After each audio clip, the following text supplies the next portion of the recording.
मैंने कहीं पढ़ा था शायद 25 लाख या नहीं शायद 25 million jobs are about to be created, कुछ इस तरह का नंबर मैंने पढ़ा था अभी। सो लाखों जॉब्स क्रिएट होनी है एआई की वजह से।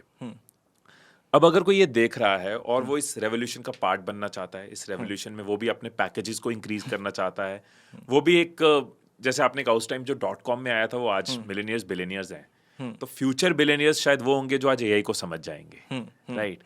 सो यहाँ पे आप हमारी हेल्प कर सकते हो, व्यूअर्स की हेल्प कर सकते हो कि क्या उनके लिए स्टेप बाय स्टेप प्लान हो सकता है, क्या एक ब्लूप्रिंट जैसी चीज हो सकती है कि अभी हमें कोई आइडिया नहीं है, राइट, वी आर थिंकिंग हमें कौन सा करियर डिसाइड करना है या ट्रांजिशन लेनी है, तो क्या हमारे स्टेप्स होने चाहिए सो दैट हम इस एआई गोल्ड रश का पार्ट बन सके। जी, मैं बिल्कुल अपने साइड से जितना पता है मैं बताता हूँ, लेकिन उसके पहले मैं एक चीज़ ये बोलना चाहता हूँ कि इन सब के लिए बहुत इंपॉर्टेंट, सबसे इम्पॉर्टेंट पैरामीटर होता है क्यूरियोसिटी।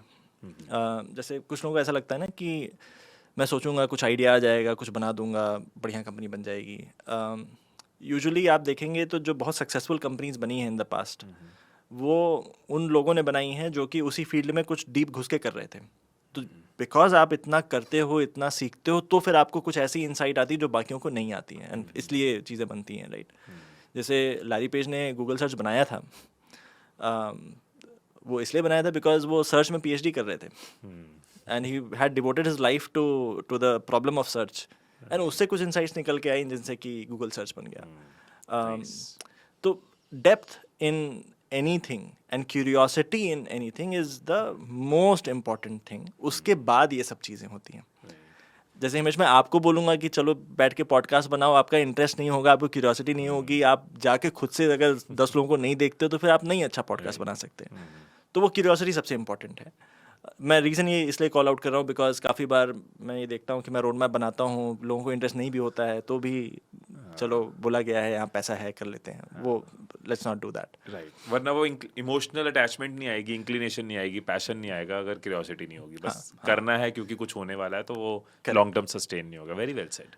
दूसरा ये है कि एआई भी ऐसा फील्ड है ना जो कि अभी इवॉल्व हो रहा है। जैसे आप देखेंगे तो जब बिजली का आविष्कार हुआ था, इलेक्ट्रिसिटी, तो इलेक्ट्रिसिटी का आविष्कार हुआ था 1750s में। पहला इलेक्ट्रिक बल्ब बनने में 100 साल लग गए।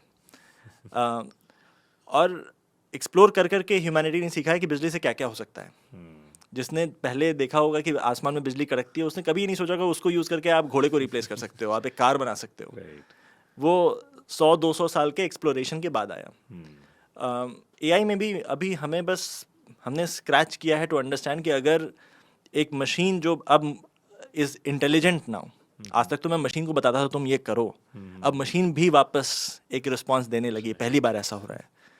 तो अब उससे क्या क्या पॉसिबल हो सकता है वो हम अभी डिस्कवर करेंगे। हो सकता है 150 साल नहीं लगेगा, 5 साल लगेगा, 10 साल लगेगा, 15 साल लगेगा, लेकिन वो डिस्कवर करने के लिए भी बहुत सारी क्यूरियोसिटी चाहिए। आप किसी डोमेन में बहुत डीप जाके जब काम करना स्टार्ट करते हो तो आपको समझ में आता है ओह यहाँ पे भी एआई लगा सकते हैं, जो मैंने सीखा था। तो what I am trying to say is कि अभी मैं रोड मैप बताऊंगा, लेकिन वो रोड मैप तभी इफेक्टिव है जब आप ये ना मानो कि आपको सब कुछ कोई आके बताएगा। आप खुद से बहुत ज़्यादा एक्सप्लोर करते हो बिकॉज आप क्यूरियस हो, आप जेन्युइनली क्यूरियस हो कि ये चीज़ चलती कैसे है, ये चीज़ होती कैसे है। आप जब वो जितना ज़्यादा करोगे आपको उतने ज़्यादा आइडियाज़ आएंगे, आप उतना ज़्यादा एआई को सही जगह अप्लाई कर पाओगे। राइट। सो चुल होनी चाहिए, चुल होना बहुत ज़रूरी वो है, फाउंडेशन है। अब अगर वो क्लियर है तो उसके बाद क्या होता है कि देखिए साइंसेस इंपॉर्टेंट है, मतलब फॉर कंप्यूटर